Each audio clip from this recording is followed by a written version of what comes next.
Hello everybody, welcome to Mabenz show. Tonight we're going to talk about it. Tonight we're going to talk about the Democratic Republic of Congo. But before to dive into deeper, let's have a quick look at this clip. Then we'll be right back.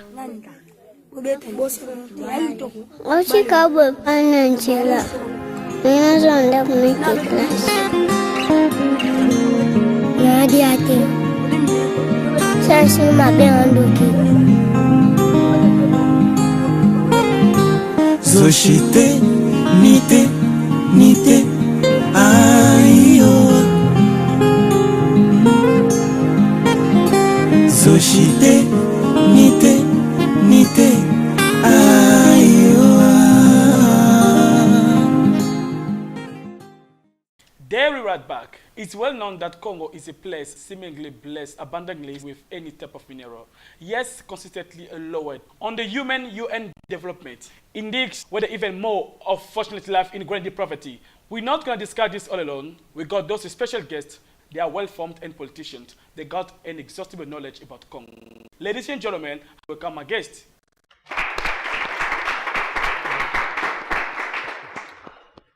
Hi guys. Hello. I'm so glad to see you. Thank you. And it's a blessed to have you on my show. That's a pleasure. We're going to discuss about Congo tonight. So let's just go quick in these questions. I would like to ask one question. Why Congo is wealthy and productive, but people live there still crying over misery? Thank you very much once again for this great opportunity to give it to us, where we know this show going to help so many generations to know about what's going on in Congo. Because comparing the riches of Congo and the life of people in Congo, I think a normal person cannot understand that mathematics, how that works.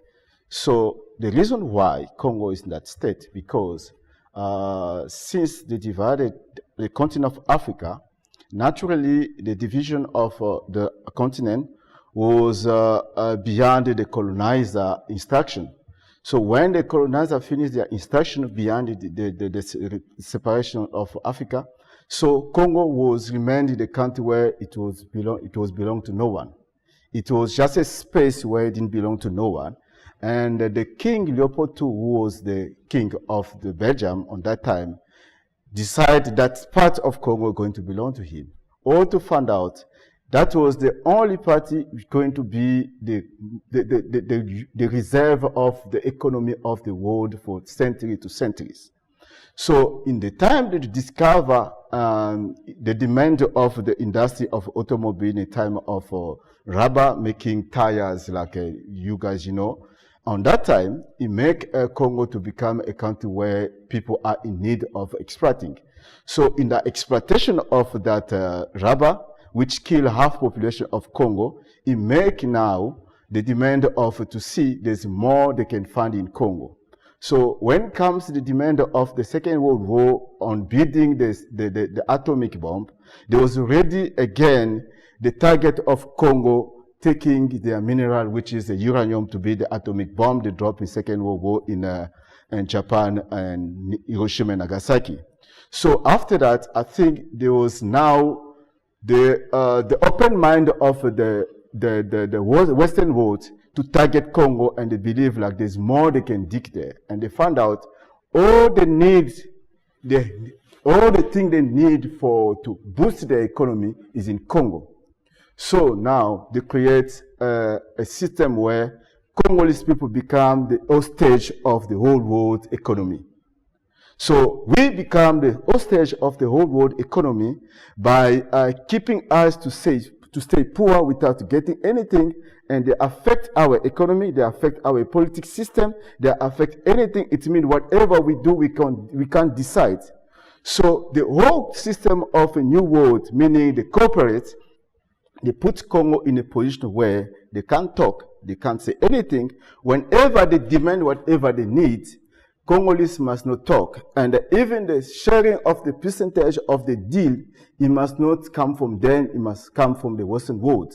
So this is where the misery of Congo started. It means the whole system of Congo are not free to decide in whatever it needs them to change their economy. So this is the mess started in Congo. That's why you see Even at the time of Lumumba, they removed Lumumba. Why? Because they can see it's going to make people, to make the Western world to don't get whatever they want. So they support Mobutu, and they finish with Mobutu, and they start with Kabila, Laurent Desire Kabila. They finish with him so quick, and then they get Joseph Kabila, where they want to finish with Cook again, and to replace another system where they will keep their system to get more money. So Congolese people, Congo is like an open prison for Congolese people, where they can't say anything, they walk around, but there's nothing they can do. So this is the reason why Congo cannot improve its economy, and the wealth of Congo and the life of Congo, even the production of Congo, it cannot help Congolese people. Like last time I was in the Indaba, where there was a mine in Indaba. So the production of Congo copper was the top in the whole world. So that quantity of copper, when you calculate with the amount of the money supposed to return in the economy of Congo, there nothing affect the population of Congo regarding that sale of copper, they sell outside. But you can see Congo have a huge production of mineral coming out of Congo, but in return it doesn't do anything for its population. Why? Because the share starts with the owner of the deal, and it goes with the countries and go with so many people. So Congo get a little bit to survive. So it's like if you have 100 as a deal, like $100 as a deal, it means Congo going to take only $1 to support its population. I think those are the main cause, and it remains like Congo going to stay forever. As long as the system going to be there, we're going to be stuck. So they need to work with the system. They need first to go to depth, to go back to the nature, to the beginning, to the century. Go back from the century to start fixing. You mean Congo cannot be changed because it's been like a warehouse whereby everybody can come just collect and get what they need? If I may come in there, at the moment, the illicit outflows of money out of Congo is to the tune of $15 billion a year. And this is principally because of the need for this type of thing. Cell phones, mobile phones, because of the cassiterite. Out of that, you get columbine tantalite, which is the coltan. And this is one of the main things that has driven the war in recent times. Because what has happened is the Western world is using the proxy countries like Uganda and Rwanda to drive wars in the region and to occupy at least the north and eastern Kivu region, where 80% of the world's coltan is found. And in fact, the Western world, principally the United States, has been involved in fueling the war. In fact, at least 4 or 5 countries are involved. United States, the UK, China, and in fact, I'm sad to say my own country, South Africa, has been principally involved in driving this war there. For instance, Yoweri Museveni, who is the leader of Uganda, he has used, in fact, Paul Kagame, the present leader of Rwanda, was in fact Yoweri Museveni's intelligence director, the director of the intelligence. And out of that, they formed the Rwandan Patriotic Front, which was in fact the conduit for the United States, who funded the whole. In fact, many believe that Paul Kagame was responsible for the shooting down of the plane in which both the Rwandan president at the time and the Burundi president at the time was killed. And that fueled the genocide that took place in 1994, and where about 800,000 people was reported to have been killed, which drove many of the Hutu people into the eastern region of Congo, this was used as a pretext, because what Paul Kagame was saying is, we need to go and hunt down these extremists, these Hutu extremists that killed. And this was a way in which they could occupy the region. But the real reason behind it, and this is where the curse of Congo comes in, to use a term, is that they occupied it under the pretext, backed by the United Nations, backed by the USA, backed by all the Western countries, in order to occupy that region. Why? Principally, so that the world's mobile technology companies can rape the Congo from all their resources. It is believed that at this moment in time, a World Bank revenue estimate is that Congo is sitting on $26 trillion worth. I mean, you cannot imagine that figure. Wow. $26 trillion worth of resources. So clearly, this is the reason why Congo has to be destabilized. Congo has to be put in a state of perpetual war. This is in fact what is happening. Congo has become a global business entity where, you know, it's like a supermarket where, and the fire sale is on, you know, Black Friday, everybody's familiar with Black Friday, where everybody all over the world, corporations, countries are raping Congo. They're cleaning it out. And the Congolese people are sitting on the sidelines, not having any say or any benefit from this. And of course, unfortunately, we're also in an epoch in the world where we have the worst leaders in the world. And at this moment in time, unfortunately, Congo is ruled by one of the worst. In fact, it is believed that his family, the Kabila family, siphons off. In fact, we can go into that perhaps later into the economy as well. But they siphon off a large portion of the wealth of the country. Yeah, but beside that, this is not just about the underground resources, and this is all about the mineral. But Congo doesn't only face any challenge about the mineral. Because if you can see, Congo is so green. It's very green and wealthy. You can see it's one of the big countries in the world. But why children still starving? I've been watching people starving in Congo, and children are dying. But there's everywhere is green. But what is happening? You know, what is happening? I'll just try to give you a figure. Unfortunately, we don't have the map. But try to divide Congo in two pieces, from the north to the south. You will see that the eastern side and the northern side have been affected by war for more than 20 years now, up to now. Now remember that for those people living in rural areas, breeding and agriculture are the main activity for them.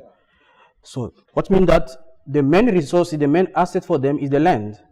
So when people are being displaced from their natural area, be running from place to place daily, because they have to flee rebel and the war for 20 years, you can understand that they don't have time to farm. That's the reality in the rural area. But I'm not interrupting you for this one. We're going there. You're saying they are not doing farm because of running and moving up and down. You understand? But remember, I know I've been in Congo so many times. I've been all the villages in Congo. The country is green. It's not like they need to farm or they need to plant, but things are already there. You can see banana, you can see coffee, it's everything. And they have also, they have animals, they have all the stuff, but they have no food. They have surrounding with food, but where's gone this food? They don't have food. You know, they don't have food, but they're living on food. Food is there. But children are dying. I was carrying some of them in my hands, dying with hunger and something I don't understand. That's what I want you to explain to me. Why they're surrounded with food, but they're starving. They're starving, they're going to beg for food outside. That's the reason why I start by dividing the country by two. Yeah. Then you get the figure. You will understand that in the eastern and the northern area, they don't have time for that. They have war, okay? And then, because they don't farm, they all run in the big city for security and safety. Means all that area have been affected for more than 20 years. Now, logically, the western side was supposed to be the main supplier in food for the whole country. Yeah. But the reality in Congo is that the country is not linked by road. There's no communication between the west, that is relatively in peace, and the eastern side. First reason. So to provide the eastern side with food that are coming from the western side, for instance, from my province, that is in the west, we produce everything. Yes. But how can we supply people who are in Kivu or the northern of Katanga, because there's no road and the train is not working? So there where the responsibility of a leader can be, that's where they are really totally accountable for that, because there is no real policy that can help the country, first, to provide food internally, second, to transform even food that are produced internally. So we all depend, the north and the east depend of importation of food, while the western side still producing. So that kind of, because the state shows that more than 20 million of people are suffering from hunger. But if you locate them, you will see that in generally they are located in the north and the south area that have been affected for long. But the western side can provide. Another reason, our economy has been set in a way that people think that they all must be around mining sectors. You see? But we know that the first resource that we have is forest, is the ground. So the government himself is not doing a lot to make people change, because wherever in Africa when you go, that's where the colonizers set. We produce what they need. We don't produce exactly what we need to eat. That's the reality. So we have to turn our mind in a way that we have first to see what our people need. We produce it, we first cover the internal market, and then we can provide the Western world aid that we use. But unfortunately, that's not the case. That is one of the reasons. So I just wanted to add something what you say. I think there's also a system in Congo where I think so many people, they can't believe how it's working.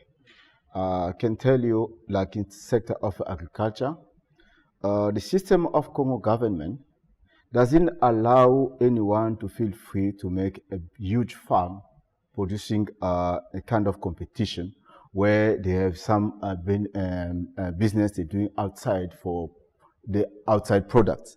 Like I can say, the mealies come from South Africa, because they know if they have a contract of the mealies come from South Africa to Congo, they have their cut on that. So if they provide someone Congolese to produce mealies in Congo, they're not going to get anything. They're not going to allow you to do that business, even to farm. That is the system of Congo. And even you can see it even on the road. In the road, you are not allowed to make a road nice, and only state is allowed to make that. Even in your street, you cannot make. Wow. So it goes even in the agriculture. That's why you see in Congo, you can put the seed of anything anywhere without even to put whatever. The seed grow. It's green, everything is fertile. But you are not allowed according to the system. It means the system of Congo government depend on profit. It means the corruption system squeeze everybody to don't do anything to cover the production. The other thing also, we are failing in the distribution system, where like I'm from Equateur in Congo. So there's so many things they produce there, like mealies, like what. But there's no facility of linking Equateur on the north to the capital. So there's no balance in that. I think it's very important to add how the global system also feeds into keeping Congo impoverished. The World Bank and the IMF, they make loans to countries, yeah? And the whole idea is to take this money and use it for the infrastructure development of roads, for infrastructure development of irrigation, infrastructure development, electrification, and so on. This is what the IMF and World Bank had contributed to loans. The only problem is that very few of this money, little of this money, has found its way into driving those projects. And where has it gone? It's gone into the pockets of many of the Kabila family. It's gone into the pockets of many of the politicians and so on. And many of them have found that this money was actually siphoned off and stashed in Swiss bank accounts, and on British Virgin Islands and these offshore havens. So basically, earlier I mentioned about the illicit outflows. So one of the problems that Congo is facing is things like tax evasion. So the politicians being in corrupt practices, the corporations are getting licenses for oil and for exploration and concessions for mining, but very little of this money goes into the fiscus in order to fund any of these projects that we were just talking about. So basically, what is happening is a global plunder, a global system of plunder, corporations and countries is being imposed on Congo to keep it in a state of instability and keep it and force it in a state of poverty. So that, why? So that we can have the benefit of this. This is why. This is what it's about. You need phones, like phone and computers. All those devices. All those All devices, those tablets. things, you know. yeah. So when you have this nice tablet in your hand and you have Think this about nice Congolese phone, people. think about the About Congolese Congolese people. You are actually, as one person said, you're actually eating, and you're eating a Congolese child every day when you do this stuff. I mean, yeah. So, I think, what all of you guys saying is making a big sense about Congo, but we don't know when all of this journey will end. People just expecting any miracle from God so it can happen, Congo change. According to our explainings, it means Congo is a huge problem for Congo to settle, for Congolese people to have a peace, to understand. So, we're seeing them everywhere they go. They go for refugees, to seek for asylum. They even go for asylum. They even go for refugees for some of the poor countries in the world to seek for asylum, and they don't have a peace to stay where they belong. And there's also one thing I wonder: why there always be a war in the east of Congo? There's always an ending war in the peace of Congo. In that spot, the war has been starting in that spot long time ago and never end. And so why? If I can go back to one of the earlier statements I made, 800,000 people had to die in Rwanda. It was an engineered genocide that happened in Rwanda. And this was planned years before that. I'll give you an example. Paul Kagame, the president of Rwanda, was trained by the US in covert operations, in guerrilla warfare, in all these nefarious arts of war at Fort Leavenworth in America. Another person, just to divert a bit, was John Garang. For people who don't know, he's passed away now, but he was the Sudanese Liberation Army general who initiated the the war between the northern Sudan and southern Sudan. John Garang was trained at Fort Benning in America. The point I'm trying to make is that America is using these individuals as proxies to drive wars in those regions, destabilize it, because through destabilization projects, they can colonize the areas and therefore extract. So basically, these are proxy wars, and of course, if one goes back into a bit of history, Laurent Kabila, the former leader prior to Joseph Kabila, and many believe that Joseph Kabila is not the son of Laurent Kabila, but he's actually yeah. So we must go. His real name is Hippolyte Kanambi. So many people believe that he was set up. Who put him in place? Who put Joseph Kabila in place? Who removed Laurent and assassinated Laurent Kabila? In fact, Paul Kagame and Yoweri Museveni set up. They engineered the war in order to drive Laurent Kabila out, staged the coup on behalf of the United States and the European allies in order to put in a patsy. What's a patsy? A person who will dance to the tune of Western interests, and this is Joseph Kabila. So Joseph Kabila actually sold off the Congolese minerals and land, as I earlier said, the land being sold off to foreign interests. So for those who are Congolese in the audience, your land doesn't belong to you anymore. It's been sold off and in fact parceled off to foreign interests, and you are just observers in your own land to the Congolese.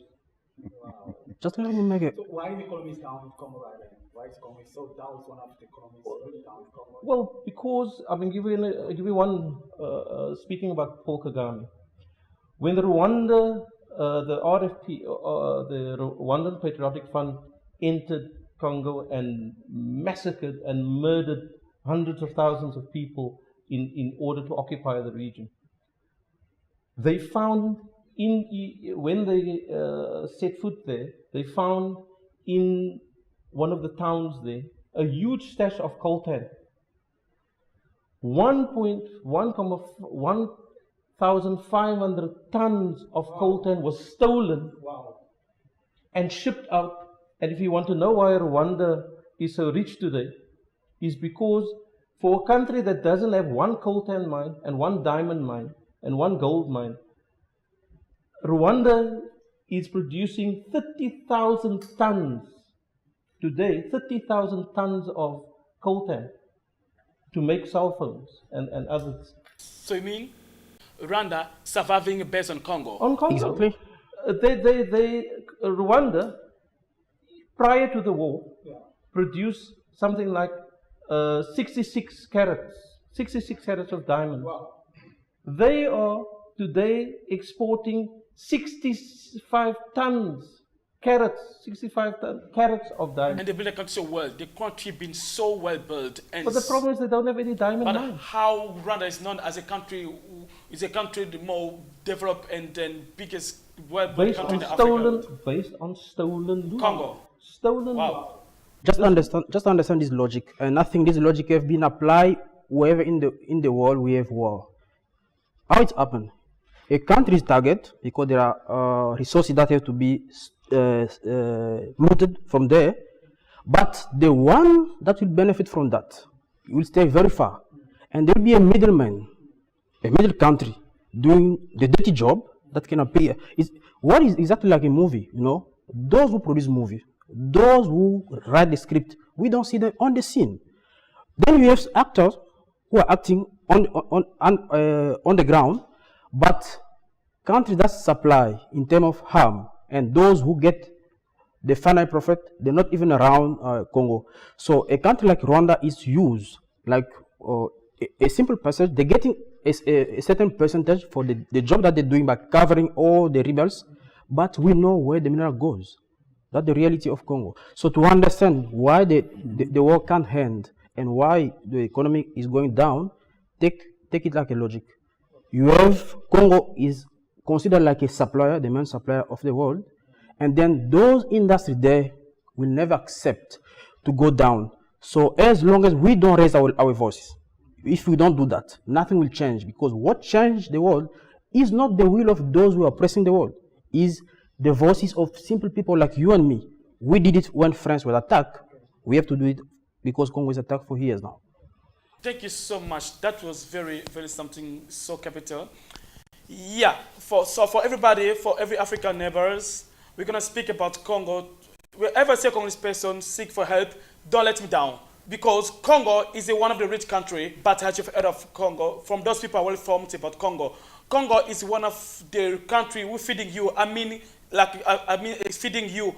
Wherever you see a Congolese person, called South Africa, Zimbabwe, whatever, take that person and look after him, because his home, it has been sold for you to have a cell phone.